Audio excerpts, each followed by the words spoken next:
We're speaking about the importance of Yirat Shamayim, the importance of a person. We'll see. Jaime Shara said he might join today. We'll see on the screen. He came Simchat Torah. Yes. So we'll see if he'll be able to join. We're on 31A4, Amar Rava. So we were speaking about Yirat Shamayim. We were talking about the awe of heaven, right? If a person has Yirat Shamayim, that they have a fear of heaven, that is a key. That's a key in life, because it says even um, if you learn all the tractates of Mishnah, all the orders of Mishnah, he said there are Shisha Sidrei Mishnah, and if you learn all of them, but nevertheless, the most important thing in the eyes of Hashem is Yirat Hashem Hiyotzaro. The fear of Hashem is, so to speak, the most important. That's the storage. That's God's storage house, so to speak. That's what He stores away the most. Of course, the learning of Torah is Talmud Torah Keneged Kulam, the greatest, pretty much, from the greatest, maybe the greatest mitzvah. Let's say is learning Torah. Let's say, if we want to say that. But you know what? The Rambam, they count it as a mitzvah because it says, Et Hashem Lakecha Tira. You have to fear Hashem. It's a commandment. Now, even though, like you said, it's a much more all-encompassing idea, but it's still a commandment to have the awe of Hashem. And that's what the Gemara spoke about before. And the Gemara used a pasuk that alludes to all the different orders of the Mishnah, and at the end the pasuk says after it alludes to its merameis, it hints to all the different orders of the Mishnah. Good morning. It says Yirat Hashem Hiyotzaro. It's similar to Shlomo HaMelech. Friday night many people sing the Eshet Chayil, right? Eshet Chayil Niyimsa. Right? Then what? Right? And how does Eshet Chayil end? Yirat Hashem, Isha Yirat Hashem. You have it 31A4? So Shlomo HaMelech, after everything is said and done, what does he praise about the woman? He prays about Yirat Shamayim, being a God-fearing woman. Also, when he ends Kohelet, he talks about Sof Davah HaKol Nishmat, the end of the day, everything is said and done, keeping the mitzvot and being a Kim Yirat, be a God-fearing Jew. So that's a key in life. If you have people, good morning. There's a 6:30 and 7:30 upstairs.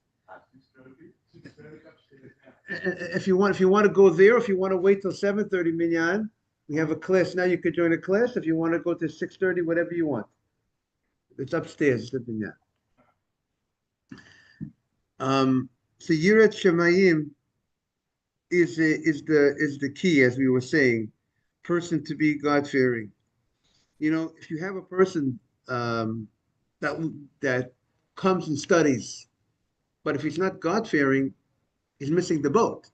Now, sometimes it could be by learning Torah, it could develop. It's supposed to develop the fear of Hashem. When you see the beauty of Torah, you get inspired. That's why it's so important. Many of the boys go to Israel after high school. A lot of times they were not.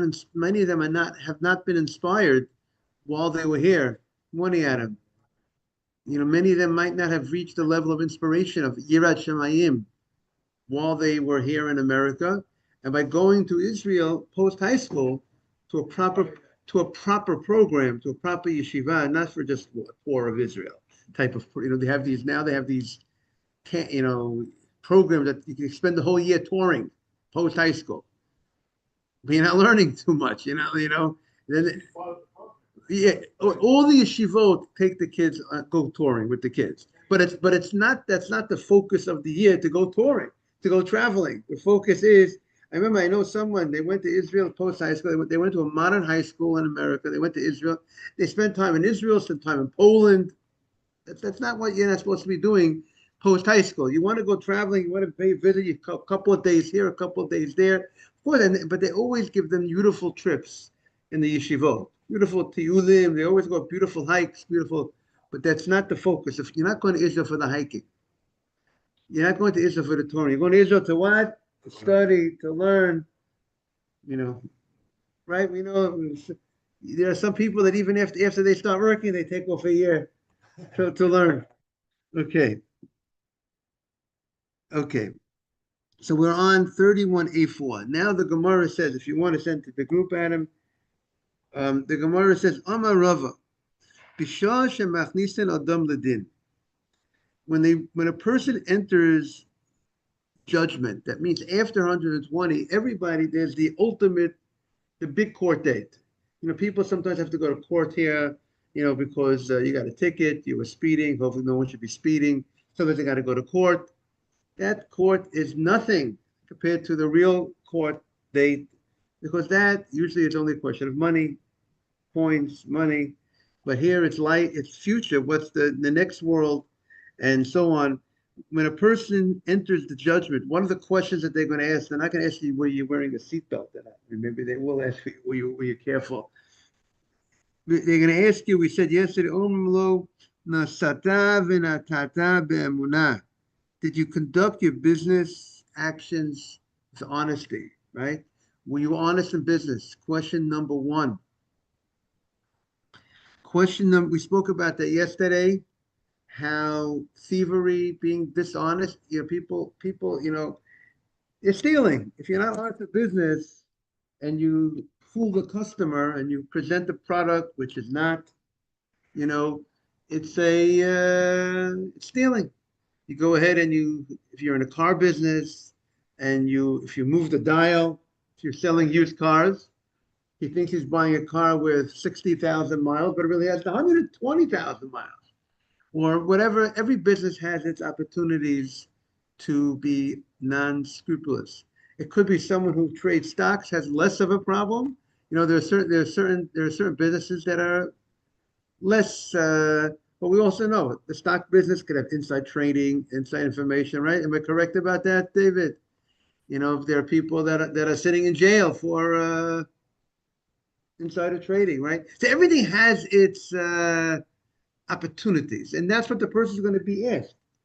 Were you honest in business? And I think the reason why it's the first question is because, number one, this is something that they involve with in life, and a lot of their life is you involved with business, and it's one of the most hardest, challenging things for people.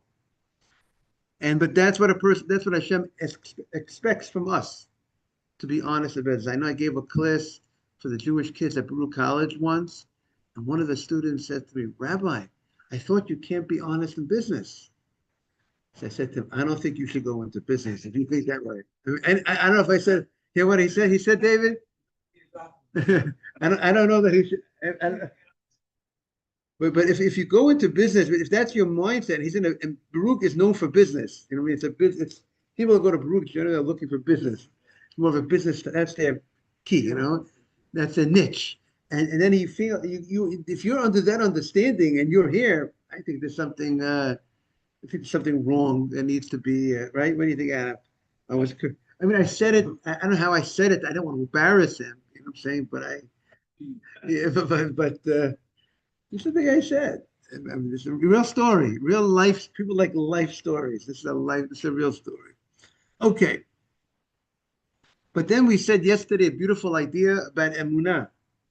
It says, did you do your business with emunah, with faithfully, which also means not only with honesty, but having faith in Hashem. Because if you have faith in Hashem, then you'll be a person who will do your business honestly. Because you will understand you don't need to be dishonest to make it in this world. Because if you believe in Hashem, you have your emunah in Hashem, you will go ahead and you will not have to cheat. You'll know Hashem will take care of you, He'll provide for you without you being dishonest. Kavata item la Torah. The next question that the Gemara says that a person is going to be asked, or the order the Gemara says here, did you have set times to learn Torah? So, by the way, it means to say, the Maharsha says, it doesn't say did you set a time to learn Torah, it says that you have set times in the plural. That means by day, by night. Now, it doesn't mean, Rabbi, you know what? I came to the class, now I don't have to learn the rest of the day. I came to the class. That's not what it means. Because it doesn't mean that if you have a set time in the morning, I go to my class in the morning, I go to my class in the evening, and I'm good for the day. That's not true. What do I mean by it's not true? Rabbi, what do you mean? Rabbi, come on. The answer is you have a mitzvah to learn all the time that you're able to learn. It's only that you have why do you make a set time? Because if you don't make a set time, you might never learn anything. How do you like that, David? A person, let's say, decides one day to retire, right? He decides he's going to retire. What is the mitzvah that he has on? Now you're not working. You have an obligation to learn Torah as much as you can in that state of retirement. It's not that now I'm retired. That mitzvah never goes away. Maimonides writes, the Rambam writes, until when is a person obligated to learn Torah? To the day he leaves this world. You could be 100, everyone should be 110, 120 years old. You still will have the obligation of learning Torah. David, what do you say to that? That's the fuel, that's the energy of the Jew. That's the life of the Jew. Is the learning of Torah. So, but that's the obligation. But there's an amazing Rashi. There's a Rashi here on Kavati Itim La Torah. Kavati Itim. Rashi says the following. You see the Rashi? The Rashi Kavati. You see right here, on the right side, it starts Kavati Itim. Kavati Itim. On the right side, this Rashi I've quoted many times, and now we have the honor to learn it together. We're on 31a.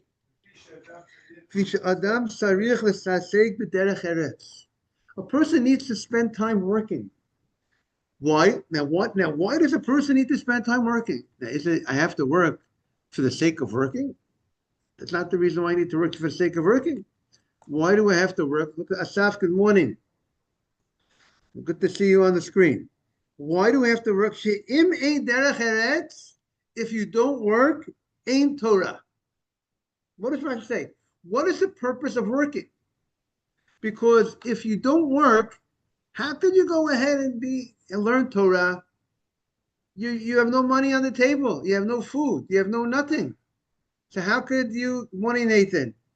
The way Rashi says that the study, the people going to work, the purpose, the goal of working is to enable you to lead a life of Torah. Because if, like we say, im ein kemach ein Torah. If you don't have food on the table, how could you be etiquette? It's not referring to proper etiquette. It's talking about work. That's derech eretz, dealing in the world. Derech eretz, being part of the world of working and earning an honest living. But you need that not just for the sake of working.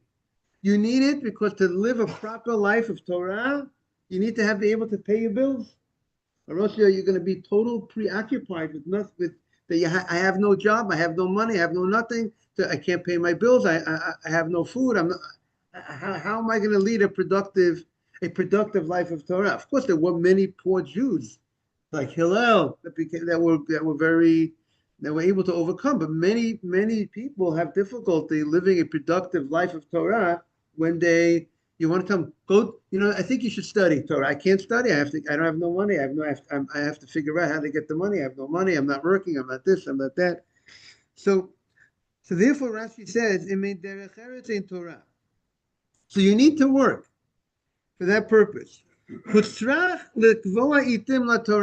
learning the Gemara that the Gemara says that you have to set times to learn Torah. So Rashi explains, why do you have to set times? Since you have to work, you need to set times to learn Torah. Dava katsuf. It should be something that's set. Shelo yimoshech kol hayom l'derech eretz. You shouldn't spend the whole day working and no learning. Meaning the whole purpose of your working is to enable you to have Torah in your life, to learn Torah. And if you might get so involved in your work, you might not ever come to the Torah, to learning. Morning, Ronnie. So therefore, Rashi explains the Gemara. A person needs to set times to learn. And the Rambam writes it also by day and by night, because if you don't, so when you have something set is part of schedule. When something is part of schedule, then it happens. If it's not part of schedule, then you get caught up in everything else you're doing. To share a little story, there's a dentist in Manhattan that a number of years ago says, you know what? I'm doing my dentistry he was doing it already for a number of years. He was raising a family, but he wants to continue his Jewish education. So he called the yeshiva downtown and he said, is there anybody that maybe I could come learn, come to the office and learn? So I was asked if I would want to do that. So I would go to his office twice a week. He, on his chart, on his daily schedule, on his computer, what did he say? He put me in as if I was a patient, and he put me in a double patient. Because every patient is a half hour. And he blocked off an hour twice a week. And we did it for a number of years. And then he made Aliyah. He comes back. Hopefully, I'm going to be seeing him soon. He comes back like once a month. He kept the business. He comes back and forth, but he has a schedule. He put me in the schedule. Said, okay, that's twice a week. He has to figure out other days of the week what he's learning. What? Without that, if you don't put into your schedule, it's not part of my schedule. That's how a person. Morning, Sonny. Good to see you. By putting into the schedule, and that's how people make it. Okay, we just said, morning, everybody. Beautiful to see everybody. So we just finished question number 2, just to review. Question number 1, the person's going to be asked after 120, were you honest to business? Question number 2, the person's going to be asked, Kavati item la Torah. Did you have set times? And this, you have a set time, and you're supposed to keep that set time. The Shulchan Aruch talks about keeping it, even if you think you're going to make a lot of money. Like, I'll take off from that time. Keep your time. Now, if you miss that time, you're supposed to try to make up that time. You had a set time, you missed it, make up the time. We are on 31A4 on the left column, first column. Question number 3. Asakta b'pirya v'rivya. Question number 3, a person's going to be asked, did you engage in having children? Meaning to say, did you get married? And not only did you get married, did you try to have children? That's going to be a question that a person's going to be asked. And that's another very important thing. There are commentaries that say, and Marsha says that it also alludes to the fact that you help orphans, young orphan boys, young orphan girls, to get married. Meaning there's multiple ways a person can be involved in children. One way is having their own children. And the second way is by helping other people have children. So you're engaged in children, in the production of children through helping other people. When you marry off, when a person helps facilitate a marriage of an orphan, right? And there, as a result of that, they're able to get married, they're able to have children, which in my opinion, it's a big deal helping people getting married. Even they don't need to be orphans to people to help them. Have an idea of a shidduch. You have a good idea for somebody, right? We have a great guy right here, Adam. He's on. Yeah, I'm a big fan. He's single, so if you have an idea for somebody, through your idea, you can help children being created in the world, right? They're making a nice pitch, makes sense. Morrison makes sense, but so you could just by giving, you have an idea. I know a great guy, and there's a great girl out there. Let's go. Let's. No, I don't. He doesn't seem to be that. He doesn't seem to be that type. From no, from knowing him, David, I will tell you. No. From knowing him, he doesn't say. Hope you don't mind. This is called kosher embarrassment. There's two types of embarrassment in life. There's one type of embarrassment when you insult somebody. There's another type of embarrassment when you praise somebody and you embarrass them. So that's I call that kosher embarrassment. Okay. So, but really, this is a big thing. I'm saying I'm taking the Gemara to a different level, a third level. Okay, guys, everyone here? We're saying there's three levels regarding children. One level is having your own children. The person's going to be asked, and maybe included in that question is: did you try to marry off people who would not have the ability on their own to get married, the orphan or and they have difficulty, they have no one to pay for their wedding. You want me to get married? I have no one to pay for my wedding. The kid has no one to pay for the wedding. Did you help? Were you engaged in the production of children through helping the widow and the orphan? How do you like that shot of the Marsha? And I'm saying, and I'm adding, the Chiddush today comes to the world. Did you try to set up people for marriage? That's going to be a part of the question. Were you engaged in the production of children? People of all ages, trying to help them to get married. Not that it was a young orphan. It was a nice adult. And did you help them? Morris, what do you say? Right? It's a great idea. Got to talk to your wife. Maybe she knows somebody. Okay, that is question number 3. And now let's go to question number 4. Sipita li Yeshua. Question number 4. Did you look forward to the Yeshua? Did you look forward to the coming of Mashiach? That one day we're going to get out of Galut. One day we're going to be going back to the Holy Land. And we'll have the building of the Beit HaMikdash again. Are you looking forward to that? Ani Mamin, Emun Hashem Aviyat HaMashiach. Was I looking forward that B'chol Yom, that anytime you could come, I'm looking forward to coming back to Eretz Yisrael? And by the way, in all of these things, the Gemara is saying, Rav is saying, are alluded to in this pasuk. We quoted a pasuk that says, "V'hoyu emunat itecha chosen Yeshua chacham v'dat," and that pasuk, each thing is alluded to, because when it says the first thing in the pasuk is about emunah, that's referring to honest and business. Are you going to be asked that question? When it says itecha about your times, that's referring to that you have set times to learn Torah. When the pasuk talks about chosen, having people to inherit, that means by being involved in having children, there's creating people that be able to inherit. Sipita li Yeshua, that's Yeshua, that's part of the pasuk. You have to looking forward to the Yeshua. And the Rambam talks about the importance that if a person doesn't believe, is not looking forward or not believing in the coming of Mashiach, that the Jews will come back, he is going against what's written in the Torah. The Torah itself says it's going to be a time that we're going to come back to the land of Israel. Question number 5. Palta b'chachma. Did you engage in Torah discussion? Going back and forth and going, give and take. A pilpul. It's like a nice discussion, nice detailed discussion about Torah, in-depth discussion about Torah. Did you do that?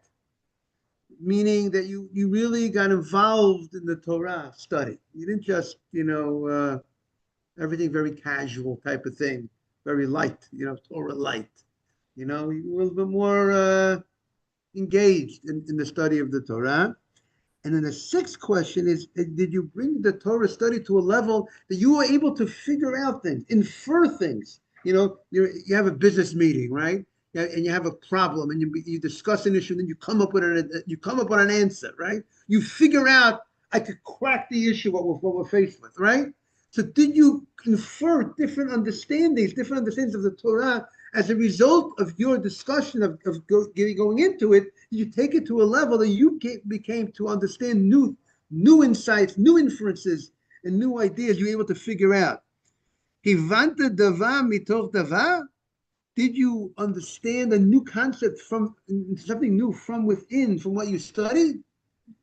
These are the questions that a person is going to be asked. Now, so everybody needs to focus in on these questions, and that's included in the pasuk, because the pasuk says chachmat, that referring to engaging in detailed discussion about Torah, and and then it says that is having that understanding, inferring new things. And with all that being said, if you even if you did all of the above, what does the pasuk conclude? After everything is said and done, you could have studied Torah, you could have inferred new things, but if afil hachi, I yirat shashem hi, if you have the fear of Hashem, the awe of Hashem, connected with all of the above. Now remember, the Mesilat Yesharim, one of the great books that Rabbi Mizrahi teaches, I think it's a class I think on Tuesday nights, I think. Mesilat Yesharim discusses what does it mean, the fear of Hashem. Now, earlier today, David and I mentioned that there's a pasuk, I mentioned there's a pasuk in the Torah that says, Et Hashem l'kecha tira. Excuse me, you have to have the awe of Hashem. You have to have a fear of Hashem. Now, what does that mean? What does it mean to be fear of Hashem? What are you afraid of? What does that mean? Mesilat Yesharim says there are two types of levels of fear. There's a lower level and a higher level. The lower level is the fear of punishment. For instance, I don't want to get punished. I don't want to get punished in this world. I don't want to get punished in the next world. That's the lower level. Now, I want to say if everybody's on that level, the world will be a better place, right? The first people doing the right things. I don't want to get punished. The higher level of fear, awe of Hashem, is to have the awe and the reverence of the unbelievable God, how great He is. So I'm in awe of His greatness. Wow. And that is the higher level. When you see God's power, God's might, I'm in awe. Wow. If you think about it, last week was Pashas Bereshit. Day 4, Hashem created. Today is day 4, right? Day 4 means Wednesday. Today is Rosh Chodesh, right? Rosh Chodesh, the beginning of the month. And Hashem created the sun and the moon. Anybody have an idea how big the sun is? Anybody have an idea how many Earths would fit into the sun? Anybody have an idea? What? 69? You're going to be blown away when you hear the following statistic. I think it's a few million, something like that. It's very 100. 1 second. 1.3 million Earths.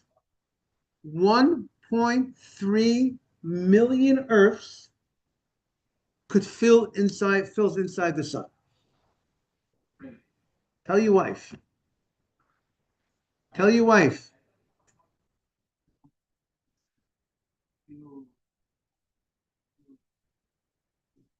It says 110 diameters of Earth. 110 diameters of the Earth. But to 1.3. So I was blown away. So there are people that are very crazy that say the world was created by itself. Bang, right? Someone banged us, right? I mean, the Big Bang, right? Big Bang. You got a sun the size of 1.3 million Earths, right? Makes a lot of sense. Now, if you think about that, now today when we're going to say the bracha today, Yotzei Hamorot, we have a picture of how big the sun is, and the moon is a small. It's a small. How big is the moon, Morris? You want to see how big the moon is? The moon is also tremendous, but it says that's the Ma'or HaKatan. That's the small light, right? What does it say? No problem. But maybe it's like 6,000 miles or so. I don't know how many miles. You can figure out how big the moon is. It's unbelievable.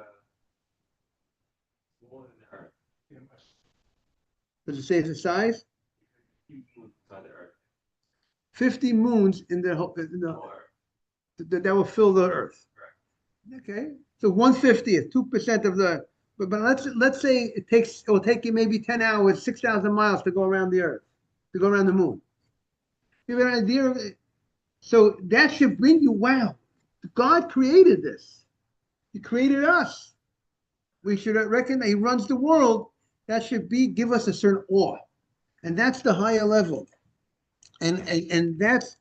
But if I reach, so therefore, if I have connected back to the Gemara, if I have the Yirat Hashem Yitzaro, if the Torah study and everything I do in life, whether honest in business or having family, if it's connected with the fear of Hashem, then it's going to remain. Then it's not going to go sour.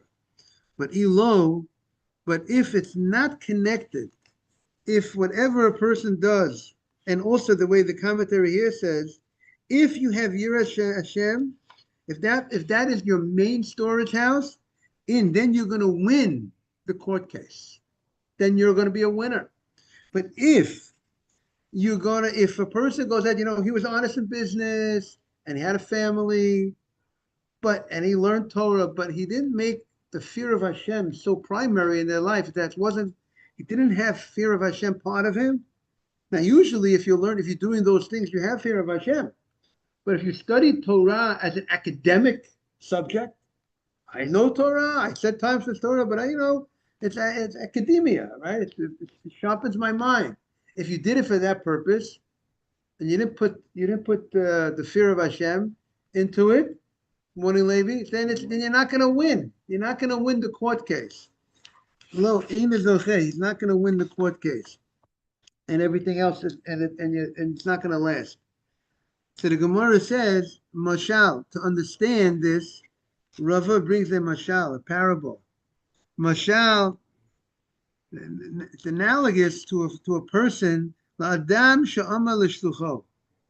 A person who said to his agent, he appointed an agent, messenger, and he said to him, Halali kurchitim naliyah. Bring a certain amount of wheat to the attic. I want you to take most probably from the storage house, take out a certain measurement, a nice amount of wheat, and bring it to the upstairs. We'll keep it upstairs for a certain amount of time in the attic. Halach v'helelo. He went ahead and he brought the wheat to the attic just for storage. Amalo, the owner of the house, who told the messenger to bring the wheat, he says to him, Arafta li mehen kav chutmin? Did you mix in the wheat a certain percentage, very small percentage of preservative? Well, how did they preserve the wheat?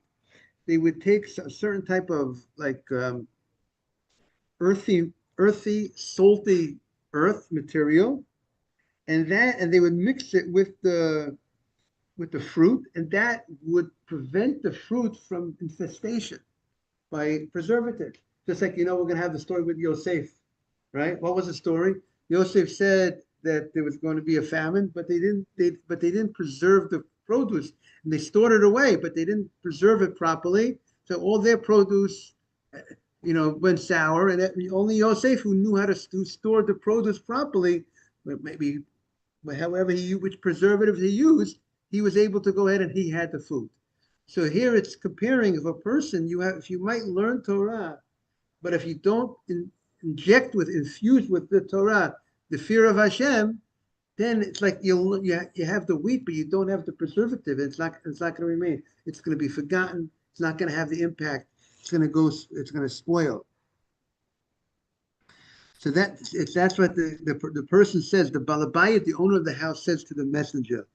He says, did you put some preservative in it? Amalo, the messenger said, the agent said, Lav, I did not put any preservative. I didn't put any of that salty, earthly soil by the fruit. to keep it, to preserve it. Amalo mutava would have been better if you would not have brought it up to the attic. Now that you brought it up to the attic, was probably exposed it to the elements, or whatever. It's whatever. It's not the way. It's not stored the way it was stored in the storage house. Now you brought it up to the attic. Would have been better. You did not bring it up. So too, if a person learns Torah, and a person keeps the mitzvot, he does the mitzvot, learns Torah. But if he doesn't have the fear of Hashem, there's no yirat shemayim, it doesn't remain. So that's what the Gemara, it's going to be forgotten. It's not going to remain. So the commentary over here says, if a person wants to remember what he learned, meaning to say, here the Gemara is saying, to remember what you learned, right? You learned Torah. You remember it to have that impact. It's just like you want to keep it, you want to preserve your learning in that storage house. You are the storage house. You are storing the Torah in you. In order to preserve it, you need to have the Yirat Shemayim. When you have the fear of Hashem, that's going to help you to go ahead and preserve it, to remember it, to keep it, to follow what you're learning. If you have Yirat, but if the guy doesn't have Yirat Shemayim, the guy doesn't have Or of Hashem, and he learns Torah, so now when it comes to fulfill it, if he doesn't fear Hashem, he doesn't answer to a higher authority, so then he does what he wants. Then if you hear of a person that learns Torah and then he steals from the people, so you know what? That guy has no Yirat Shemayim. How do you steal from people? How do you go to a Torah class and steal from people? So if you do that, you are exactly what this Gemara is talking about. That's a person, not you. No one here will do that.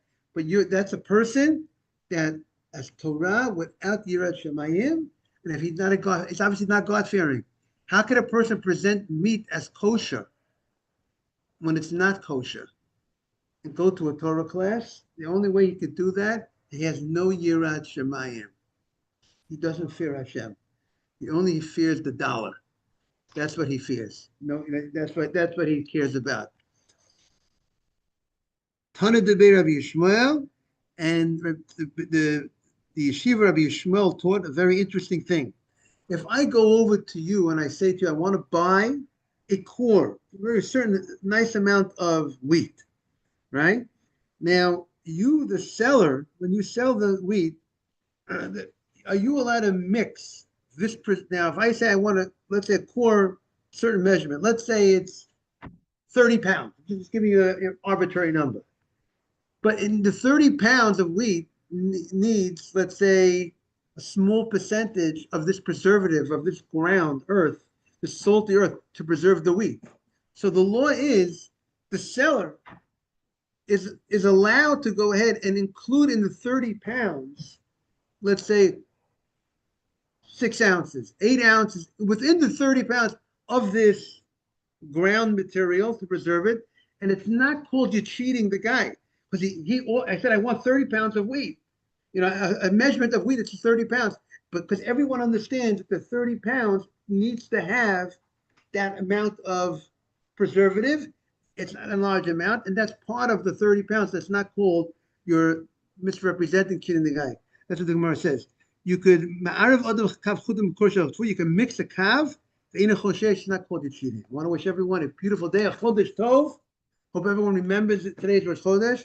Maybe someone wants to give a little bang this morning to notify everyone before the Amidah that it's Rosh Chodesh, because sometimes people don't remember that it's. Thank you, Rabbi. Have Appreciate a good day, it. everybody. Okay. All the best. No, it's just showing you how vital the preservative is. That therefore you can actually include it in part of the sale. It's how vital and important it is. Have a great day. Thank you so much.